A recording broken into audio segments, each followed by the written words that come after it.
Bismillahirrahmanirrahim. Assalamualaikum warahmatullahi wabarakatuh. Perkenalkan, saya Abiy Hidayat. Saat ini saya merupakan mahasiswa Universitas Respati Indonesia, program studi Magister Administrasi Rumah Sakit. Pada kesempatan kali ini, saya akan berbicara tentang alur pelayanan pasien rawat jalan di rumah sakit. Yang mana seperti yang kita ketahui saat ini, kesadaran untuk pentingnya kesehatan di Indonesia ini sudah mulai meningkat. Jadi masyarakatnya sudah lebih aware lagi, sudah lebih menyadari lagi betapa pentingnya untuk menjaga kesehatan diri kita sendiri, kesehatan keluarga kita, dan kesehatan orang-orang yang ada di lingkungan kita sendiri. Nah, oleh karena itu, informasi mengenai bagaimana sih alur pelayanan yang ada di rumah sakit, terutama di pelayanan rawat jalan ini menjadi penting untuk kita semua, untuk kita ketahui. Nah, langsung saja.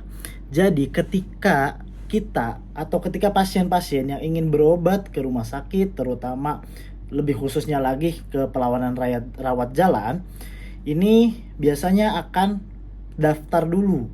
Jadi ada yang daftar online ataupun daftar langsung. Nah, biasanya ketika kita datang ke rumah sakit, kita akan diarahkan oleh petugas pendaftaran ataupun security yang ada di depan untuk ditanya, atau diarahkan langsung ke loket untuk mengambil nomor antrian, yang mana nanti nomor antrian ini akan mengarahkan kita untuk ke meja administrasi.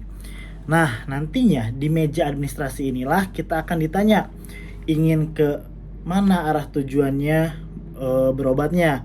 Itu ke penyakit dalam kah, pelayanan penyakit jantung, paru, ataupun yang lainnya. Nah, ketika kita sudah didaftarkan di pelayanan nanti, kita akan diarahkan untuk menunggu.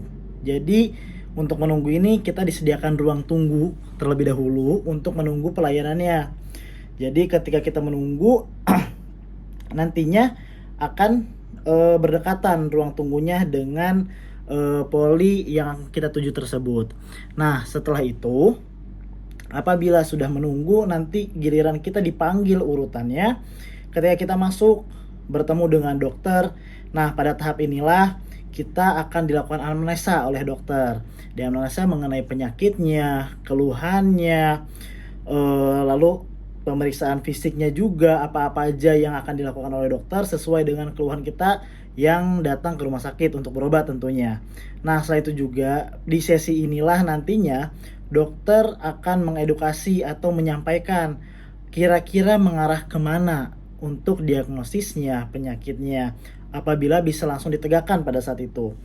Tapi seringkali juga ada penyakit-penyakit yang tentunya tidak cukup dengan anamnesa dan pemeriksaan fisik saja, tapi ada juga yang membutuhkan pemeriksaan penunjang terlebih dahulu.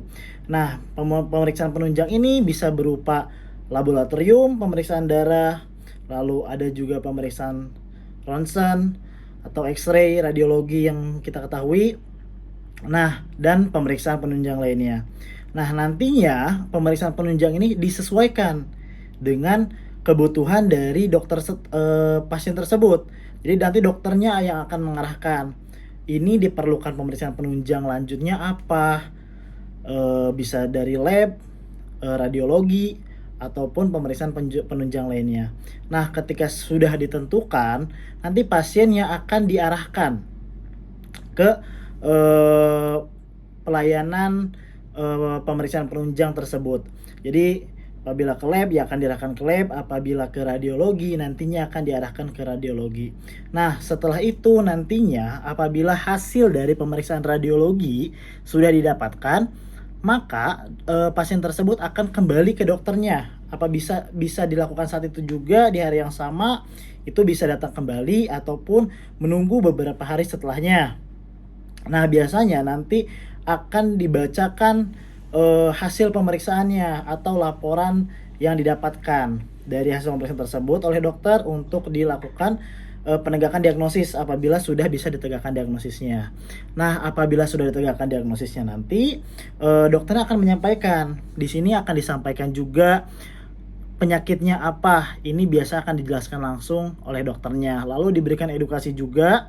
Ini bisa edukasi bagaimana cara kita untuk menangani penyakit tersebut, lalu bisa juga bagaimana cara kita untuk mengontrol penyakit tersebut, dan bagaimana prognosa atau bagaimana kedepannya mengenai penyakit yang kita derita pada saat itu. Nah, apabila sudah selesai konseling atau pemeriksaan dan edukasi yang dilakukan oleh dokter, nantinya dokter akan meresepkan. Nah, resep ini tentunya seperti lab tadi, ini berkaitan dengan kebutuhan dari pasien. Jadi disesuaikan dengan penyakitnya, lalu akan diberikan resep untuk pengambilan obat-obatnya. Nah, nanti biasanya resep itu akan diserahkan ke apotek. Nah, ketika atau lebih sering disebut sebagai polifarmasi apabila di rumah sakit. Nah, nantinya ketika sudah dilakukan penyerahan resepnya di polifarmasinya, nanti biasanya ada lagi tempat pengambilan obatnya yang berbeda. Nah, biasanya akan dilakukan proses pembayaran terlebih dahulu. Jadi nanti pasien kita akan diarahkan ke kasir apabila memang pasien tersebut merupakan pasien pelayanan pribadi atau tidak menggunakan asuransi ataupun BPJS.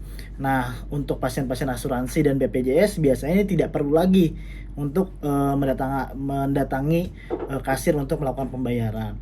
Apabila pembayaran yang sudah diberikan oleh pasien tersebut ataupun pasien-pasien yang non pembayaran pribadi, ini bisa langsung mengambil obat-obatan di polifarmasi di loket pengambilannya. Nanti untuk diambil obat-obatan yang akan diterima.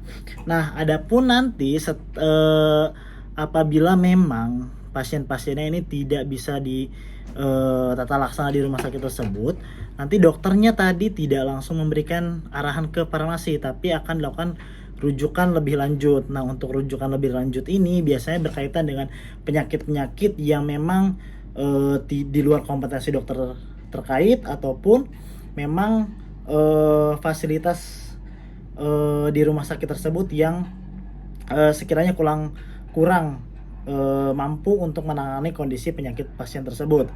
Nah, setelah itu akan dilakukan rujukan ke rumah sakit yang dirasa fasilitas pelayanan kesehatan itu lebih lengkap lagi. Nah, tadi apabila pasiennya sudah mengambil obat, maka sudah selesailah untuk proses pelayanan rawat jalan.